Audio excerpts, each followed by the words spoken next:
My message to unvaccinated Americans is this. What more is there to wait for?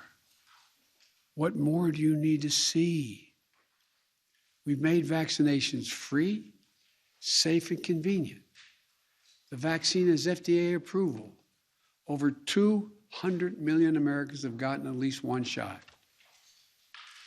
We've been patient, but our patience is wearing thin, and your refusal has cost all of us. So please do the right thing. But just don't take it from me. Listen to the voices of unvaccinated Americans who are lying in hospital beds, taking their final breath saying, if only I'd gotten vaccinated. If only. It's a tragedy. Please don't let it become yours. The second piece of my plan is continuing to protect the vaccinated. For the vast majority of you who have gotten vaccinated, I understand your anger at those who haven't gotten vaccinated. I understand the anxiety about getting a breakthrough case. But as the science makes clear, if you're fully vaccinated, you're highly protected from severe illness, even if you get COVID-19. In fact, recent data indicates there is only one confirmed positive case per 5,000 fully vaccinated Americans per day. You're as safe as possible, and we're doing everything we can to keep it that way. Keep it that way. Keep you safe. That's where boosters come in. The shots that give you even more protection than after your second shot. Now, I know there's been some confusion about boosters, so let me be clear. Last month, our top government doctors announced an initial plan for booster shots for vaccinated Americans. They believe that the booster is likely to provide the highest level of protection yet. Of course, the decision of which booster shots to give, when to start them, and who will give them will be left completely to the scientists at the FDA and the Centers for Disease Control. But while we wait, we've done our part. We bought enough booster shots, and the distribution system is ready to administer them. As soon as they are authorized, those eligible will be able to get a booster right away in tens of thousands of sites across the country for most Americans at your nearby drugstore and for free. The third piece of my plan is keeping, and maybe the most important, is keeping our children safe and our schools open.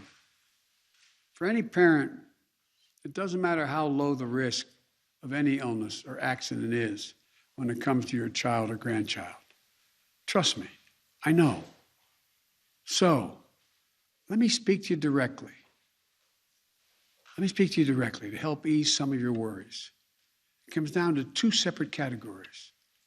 Children ages 12 and older who are eligible for a vaccine now, and children ages 11 and under who are not yet eligible. The safest thing for your child 12 and older is to get them vaccinated.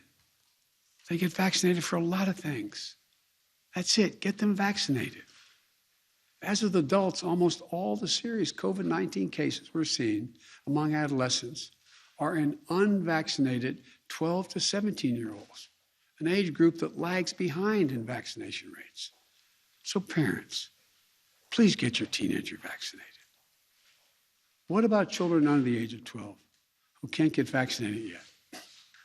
Well, the best way for a parent to protect their child under the age of 12 starts at home. Every parent, every teen sibling, every caregiver around them should be vaccinated. Children have 4 times higher chance of getting hospitalized if they live in a state with low vaccination rates rather than states with high vaccination rates. Now, if you're a parent of a young child, you're wondering, when will it be the vaccine available for them? I strongly support independent scientific review for vaccine uses for children under 12.